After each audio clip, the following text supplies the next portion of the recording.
And while in last chapter, we have seen the grouped frequency distribution. What we can do is, well, for grouped frequency distribution, we are also able to find the mean, variance, and the standard deviation.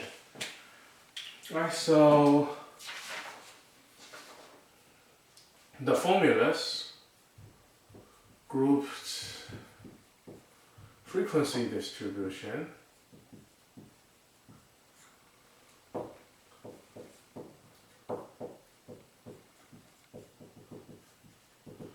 which we have classes and frequency for them. That the sample mean will be the sum of class midpoint times f over n. The variance is sum of x squared, similar as what we have seen the x squared before, but in our case it's just multiplied by the frequency correspondingly, minus the sum of individual data squared divided by n, which is each midpoint multiplied by f, right, over the n minus 1. And the standard deviation will be just the square root. Right, here is find the sample mean, here is find the variance, and the last one is for the standard deviation. Right, so if you still remember, right, the m is class midpoint. Right, the xm is our class midpoint. And the n refers to the total number of data, which is the sum of frequency, right, basically. We use n for everything, but here refer to sum of frequency, which is also making a good sense. Right, so that is our formula. So nothing else, what we need is xm times f and xm squared times f. Which basically is we need to find out the class midpoint and as well as the total frequency. Right, so for example, I just try to apply those formulas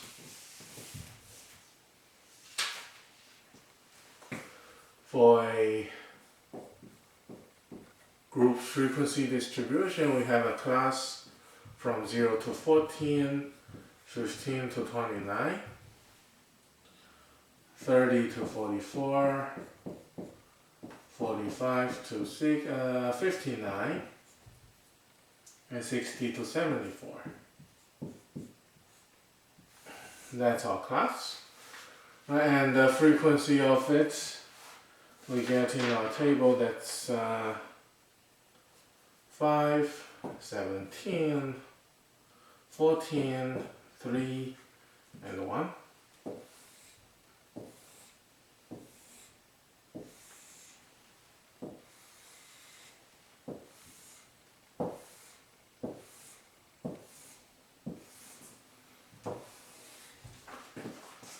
Right, that's our table.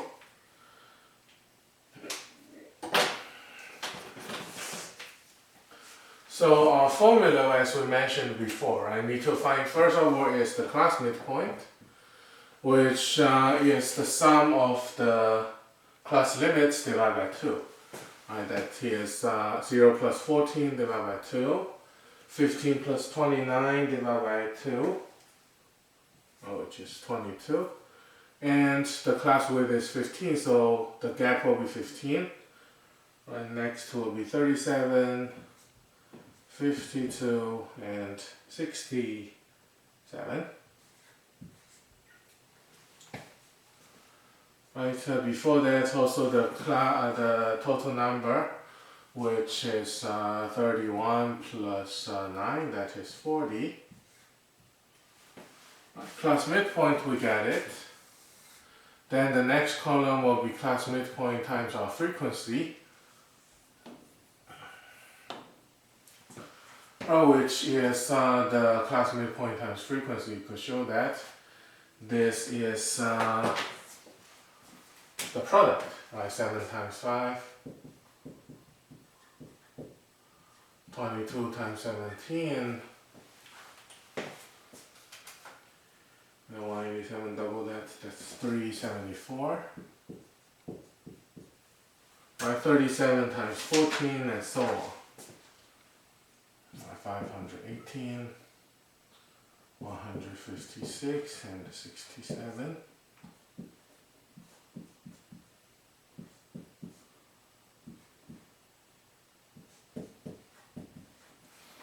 And I just have them on my notes, so just add all the products together to get the column of sum of XMF. Right. The next column is XM squared times F, which we can use the formula. Well, observe it, right? That's XM squared times F, which is XMF times another midpoint, right, basically. So we can use the column that we found the product already, multiply by our midpoint again, which is the 35 times 7 again, that is 245. 374 times 22 again, that is 8228, and so on. Well, this will be large, but anyway, right? 19,166, 8,112, and 4,489. Right? Since we get the XM to be large enough that everything will be large, and the sum of XM squared F is 40,240.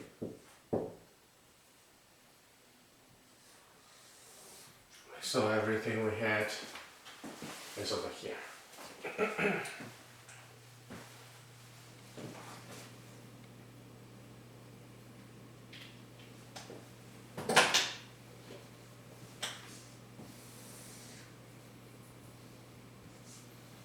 So from this side first, well, we can find the mean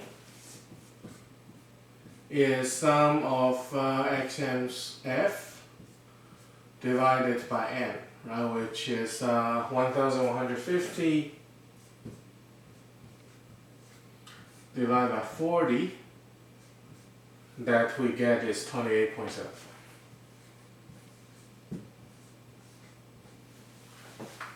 Write the mean first. We get 28.75 as the mean. Right, then for the variance, we get the formula XM squared F minus sum of XMF squared over n divided by n minus 1. That is, well, 40,240 minus the square of 1150 over 40, finally divided by 39.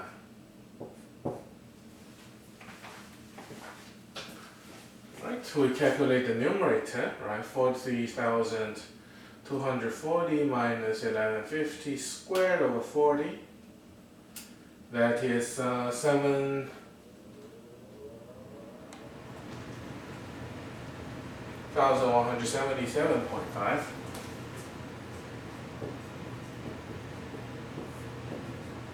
Then divided by 39.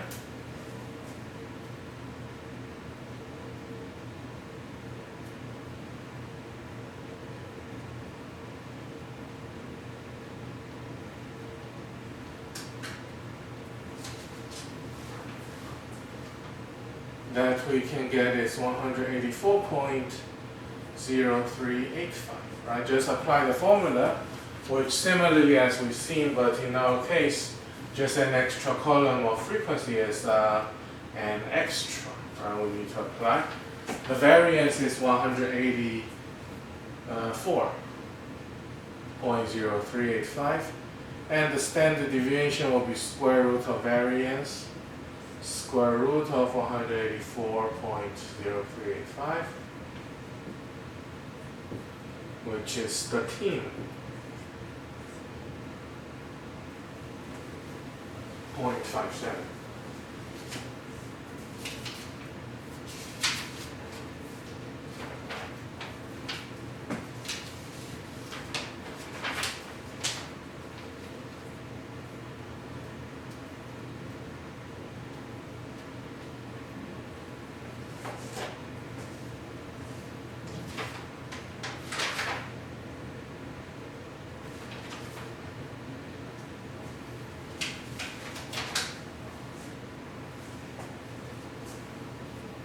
So that is the mean, variance, and standard deviation for the grouped frequency distribution. If we get a grouped data, we use those formulas to help us to find out the results.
A normal distribution is bell-shaped distribution, but more than that, right?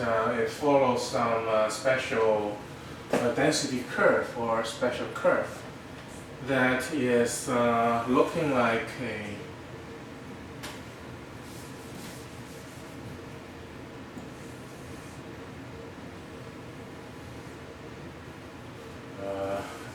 appropriate anyway. Looks like that.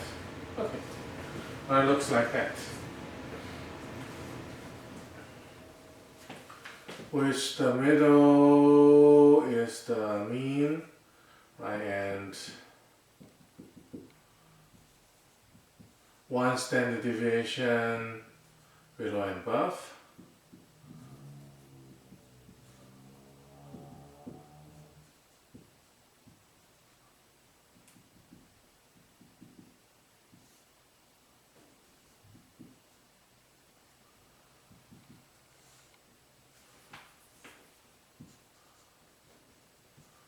Two standard deviation left and right, three standard deviation left and right. That is a bell-shaped curve.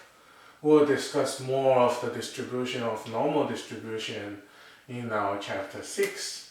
But that is an empirical rule can discuss the coverage of the data. Right, so we have middle range is one standard deviation below and above the mean. This range covers about 68% of the data.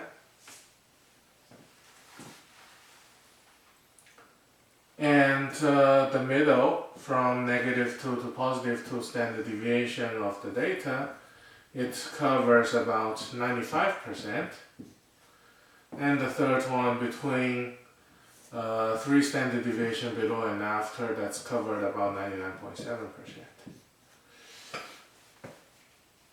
Right, the empirical rules say that, well, for the data to be normal distribution, right, the big condition is it has to be normal distribution. Then the rules say, well, 3 things. 68% of data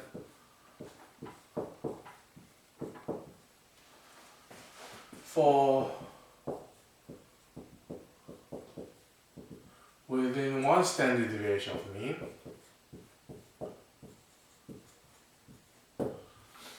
By 68%, that's between one standard deviation.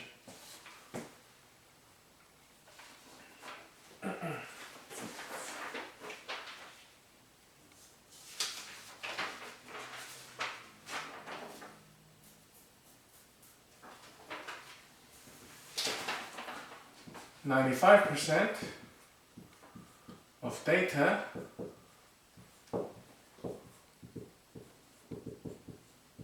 fall within two standard deviation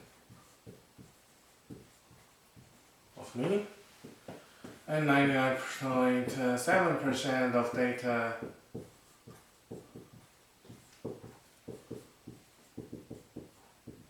fall within three standard deviation.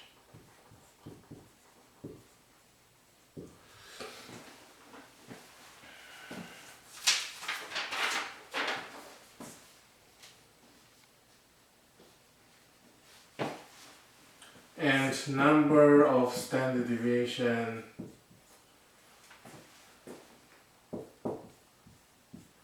that the data is away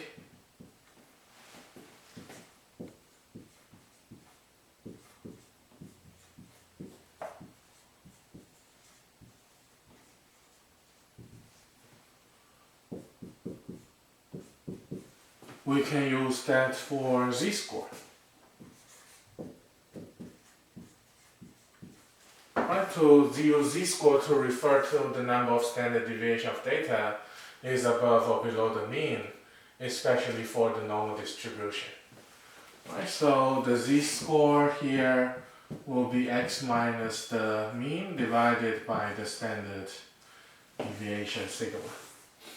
Right, so always the normal distribution of the population distribution, right, from population, therefore usually, right, the z-score use the data of mean and the sigma for the mean and standard deviation, mu and sigma. Right, so we calculate out the z-score. If we find this 1, then we get conclusion that 68% data falling between those given values.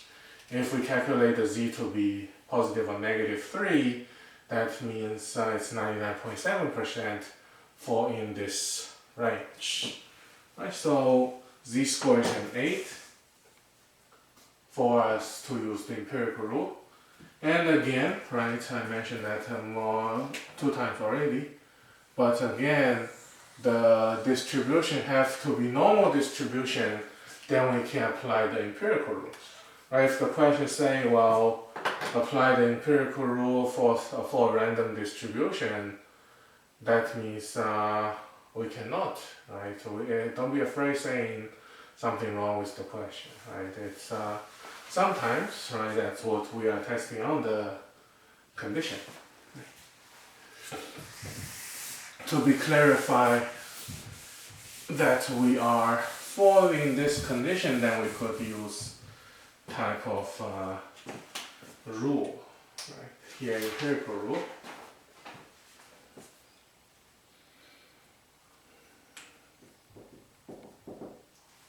IQ scores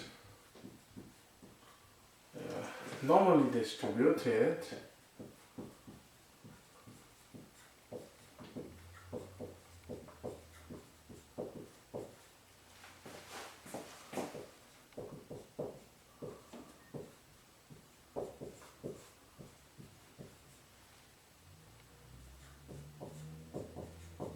With mean 100 and standard deviation 15. Using the empirical rule,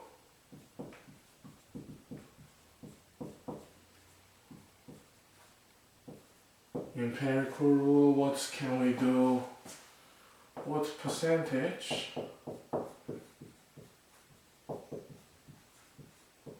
of IQ scores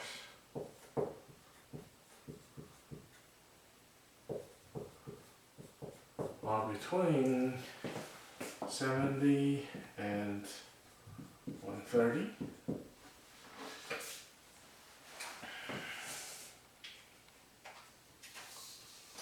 Or by the empirical rule, what can we conclude?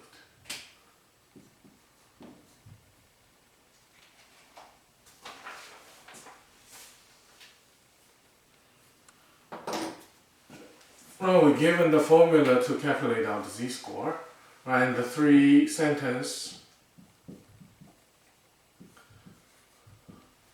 we have discussed, right? 68% within one standard deviation of the mean, right? That's 95% for two standard deviation, 99.7% for three standard deviation away. That's the z-score is given. The mean is 100, standard deviation sigma is 15. Right, so we can say for 70, z-score is 70 minus 100 over 15.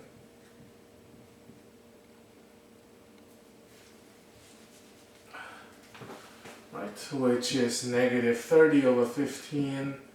That is negative 2. Right, for 70. So the 70 and 130, so we just check the z-score for the endpoint. 70, which means it's 2 standard deviation below the mean. And the 130, z-score is 130 minus 100 divided by 15. That is positive 30 over 15, which is a 2. Right, so it means 70 and 130 have within negative 2 and positive 2 standard deviation, which is within 2 standard deviation of the mean. Right, that we can say is conclusion, right, by the empirical rule. We have to say that empirical rule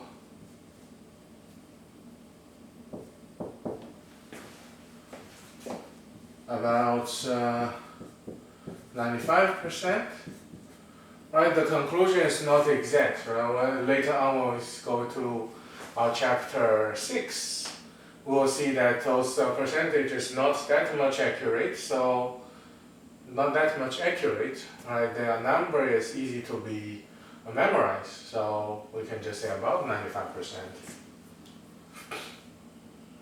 of the IQ scores.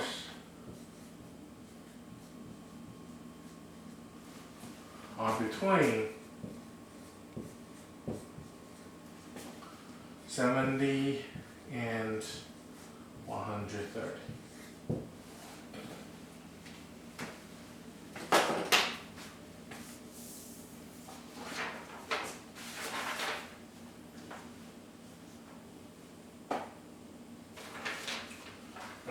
So that is the empirical rule states. Whatever it is, that is the thing. Right, but generally, and the most important thing is the question have to mention, if you want to use empirical rule, have to mention that the distribution is normal. If not, we cannot apply the empirical rule. Empirical rule.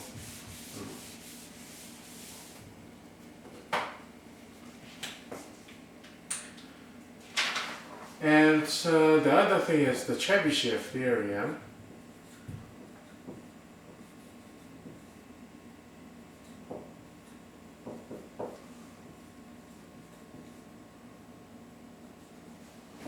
For any distribution that can work.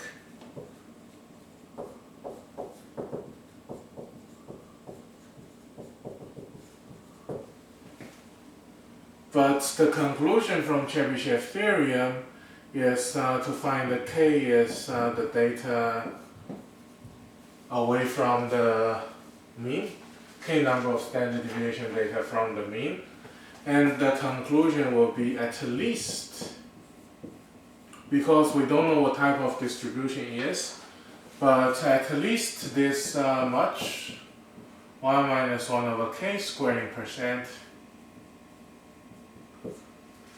of data lie between k standard deviation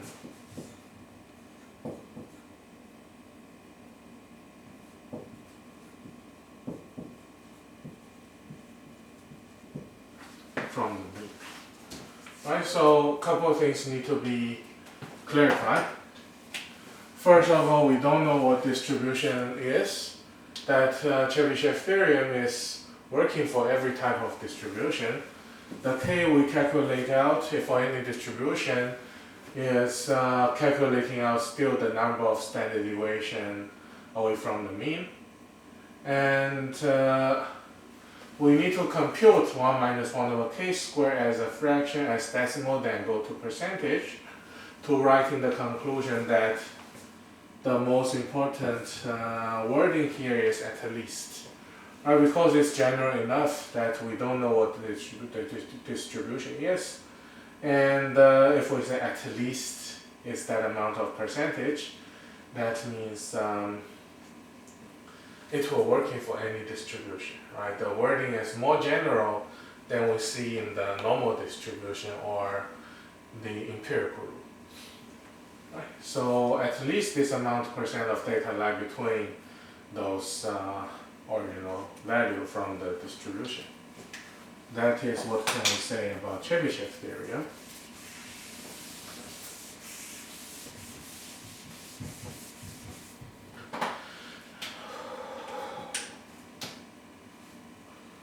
And we have the same example. Right?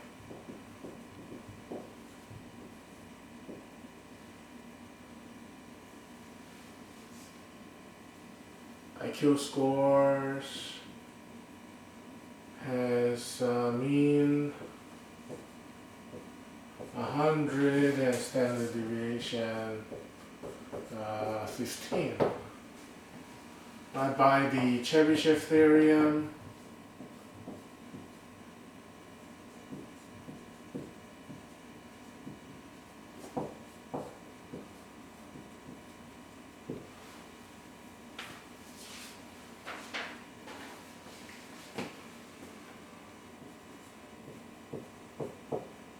what can we conclude?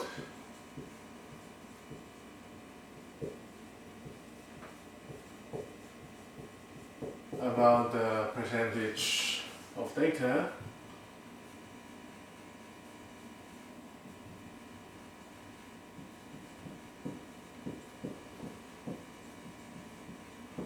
between 70 and 130.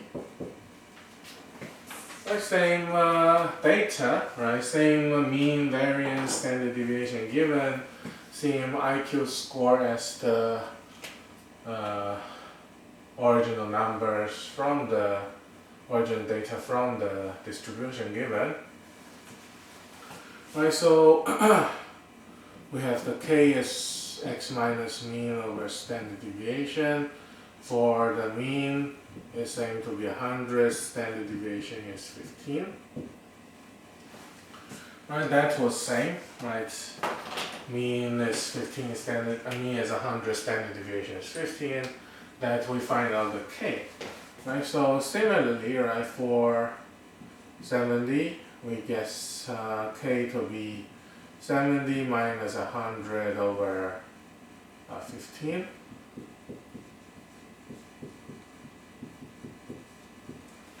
Also, for 130, we get k to be 130 minus 100 over 15. So, right, for Chebyshev theorem, one more thing we can calculate, right? Since the k is same number, then the percentage calculating, that's 1 minus 1 over k squared, that is 1 minus 1 over whichever number we take. That's 3/4, and when we divide into decimal, that's 0.75. Convert to percentage, that's 75%. Right, this number we need to calculate out before we go to the conclusion. That the end conclusion is at least, or we could draw the condition by the Chebyshev theorem.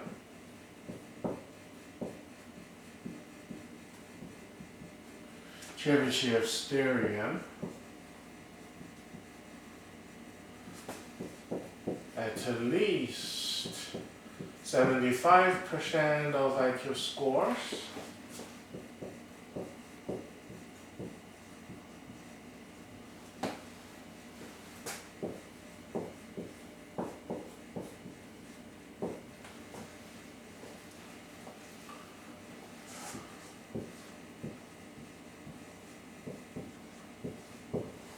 are between 70 and 100. Right, for K2B1, that's at least 0%.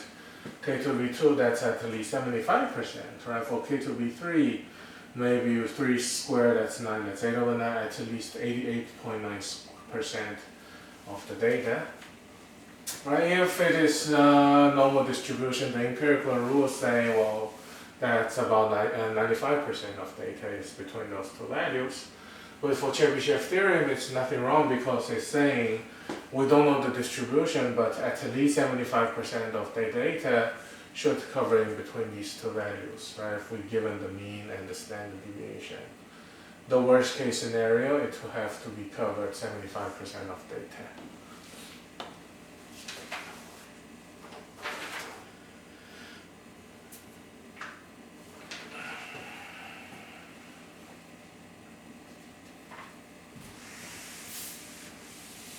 Right, so that is the empirical rule and the Chebyshev theorem.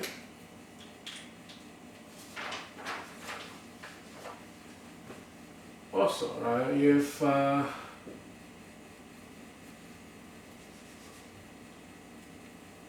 mean and the standard deviation are given,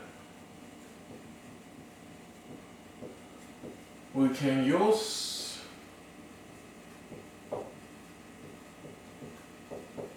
them to find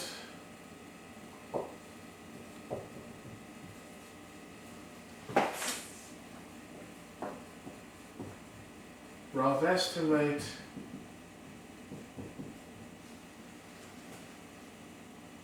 of the minimum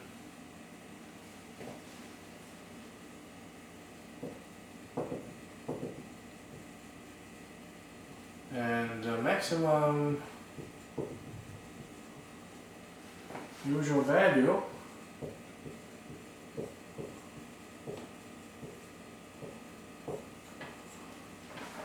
by using the formula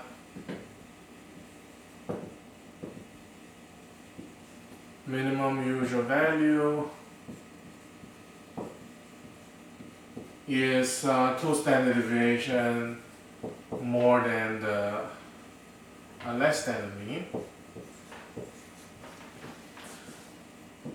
Maximum usual is 2 standard deviation more than the mean. That are the cutting values, right? So if the value is 2 standard deviation less than the mean, that's minimum usual value, and if it goes further, means goes more or less, that we can say it's unusually low. Right? If that is go higher, that means it's unusually high. Right? So that is the range rule of thumb. They are the minimum and maximum usual value. In the view of z-score, we will talk about that soon, right? Later, a little later.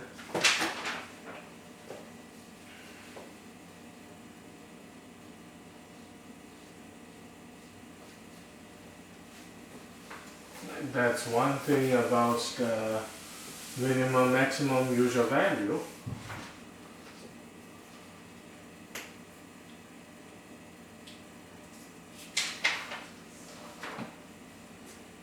And also in statistics,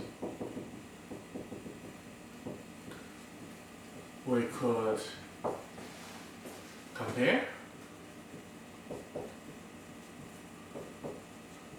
two different objects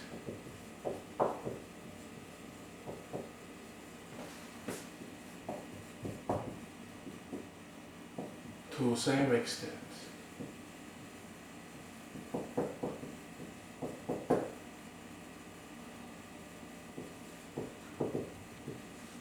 Using z-score. Right, because we have seen the z-score formula is minus the mean divided by the standard deviation. Right, so it is kind of centralized the data besides the effect of the mean and besides the effect of the standard deviation. So it is like standardize our data into comparing to or relatively comparing to the entire distribution, how good or how bad the individual data does. Of course, the z-score taking value from negative infinity to positive infinity, the bigger is the greater value, the smaller is the worse the value is. Right? The larger one, the better it is. The lower one, the worse it is. Right? For the z-score, that we can compare two different things using the z-score. Right? And of course, since the minimum usual value is mean plus mean minus 2 sigma, the maximum is mean plus 2 sigma, then if our z-score is within 2 standard deviation, that are the usual value. Right? If unusual is for z-score bigger than 2 or z-score less than negative 2. Right? Because we have the minimum usual value and maximum usual value to be those things. The minimum usual is for the z-score to be negative 2. Maximum usual value has a z-score for positive 2. And in between that are usual, means in between negative 2 and positive 2, for z-score we have usual value. For z-score to be greater than positive 2, that's unusually high. And z-score to be less than negative 2, that's unusually low.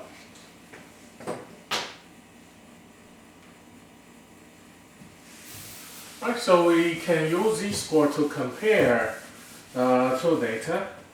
So let's see an example. Asking for which player is relatively taller. We given two people, NBA player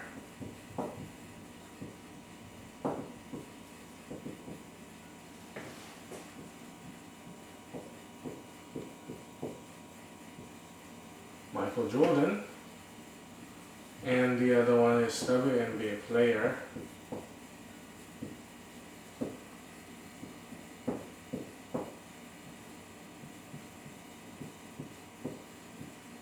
Rebecca Lobo.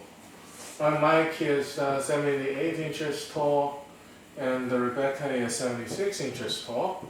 Look like absolutely Mike is 2 inches higher than Rebecca, right? But in the view of mass height, in the view of their distribution,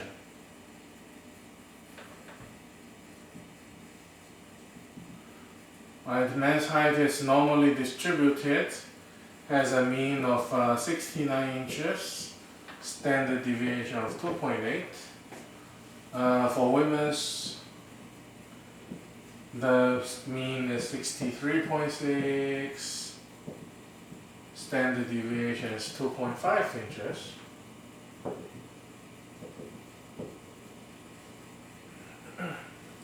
Right, that's the data given. So ask him which one is taller.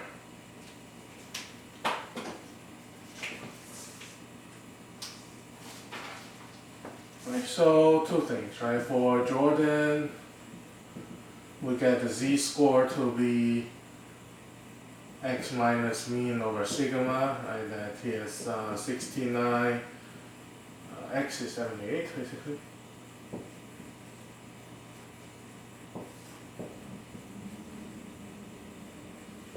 Oh, we subtract, that's 9 over 2.8, which we get is 3.21. Always z-score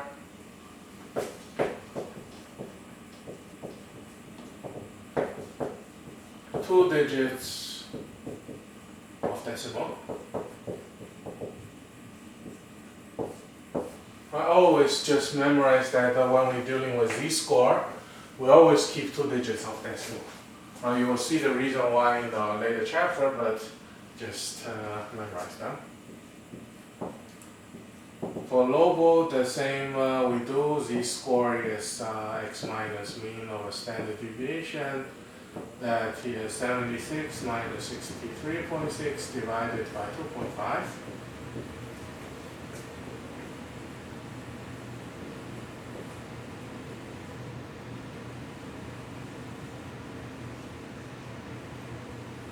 Right, so we get Rebecca Lobo is 4.96 as the z-score. Right, so Michael Jordan is high enough in the view of man's height and the total distribution, and Rebecca Lobo is much higher. Right? It is 1.7, about 1.7 more, right, than for the z-score than Jordan.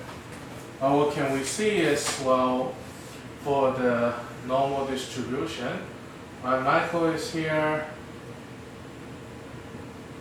3.21, but Rebecca Lobo is here at 4.96 for the z-score. So what we can conclude is Lobo is relatively taller than Jordan. Right, both of them are excellent players of NBA and WNBA. And from that distribution, right, not only the absolute height, but in the view of relative to the distribution of men's height and women's height, we can see Lobo is relatively taller than Jordan. Right? And moreover, we had discussed before that for z-score to be extremely large, which is larger than 2, that's extremely high, and the less than -2 extremely low, that both of them has extremely tall. Right? Both of them are extremely or unusually tall in the view of their population. Right, so that's about the z-score comparing, and we have something called percentile that we will discuss next class, next lecture, the next unit. Then we'll move to chapter 10 about the regression line. Right, so thanks for watching. I'll see you next time.